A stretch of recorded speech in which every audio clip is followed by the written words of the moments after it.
अगर फिर आइए आपको सीधा लिए चलते हैं बीजेपी दफ्तर राजधानी दिल्ली में, जहां पर प्रधानमंत्री नरेंद्र मोदी के पहुंचने का इंतजार हो रहा है। गृहमंत्री अमित शाह वहां पर पहुंच गए हैं, बीजेपी अध्यक्ष जेपी नड्डा वहां पर पहुंच गए हैं और इस प्रचंड जीत के बाद भारतीय जनता पार्टी जश्न मना रही है। मंच से वहां पर ऐलान किया जा रहा है। देखिए, अगर आप महाराष्ट्र की इस जीत को देखेंगे तो कई मायनों में, क्योंकि ये एक तरफ बाला साहब ठाकरे की विरासत किसको सौंपे, एकनाथ शिंदे को कि उद्धव ठाकरे को, ये एक बड़ा चैलेंज था। और महायुति में जिस तरह की स्ट्रैटेजी गृहमंत्री अमित शाह ने बनाई, उन्होंने तीनों ही नेताओं को एकजुट रखा चुनाव में, वो एक बड़ा संदेश होता रहा। आप देखिए, शिवाजी की बानखुर्द की सीट पर नवाब मलिक के नाम पर अड़े रहे अजित पवार, लेकिन बावजूद इसके तीनों नेता एक सिम्फनी में काम करते रहे, एक सुर में काम करते रहे।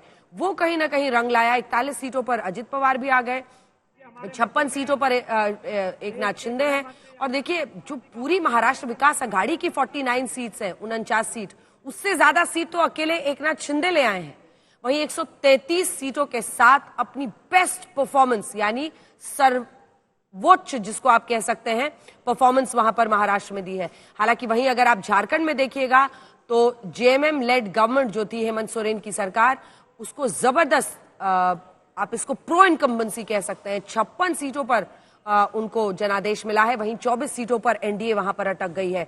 तो वहां पर एक प्रो इनकम्बेंसी थी, जेल का जवाब वोट से मिलेगा, ये बात कही जा रही थी और वो कहीं ना कहीं क्लिक करती हुई नजर आई है।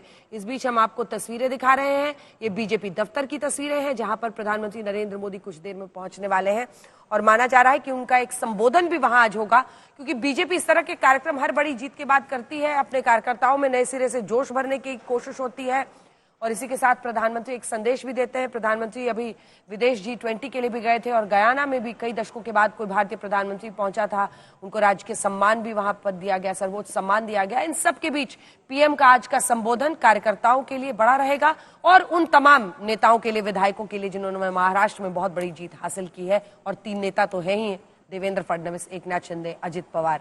सीएम कौन बनेगा?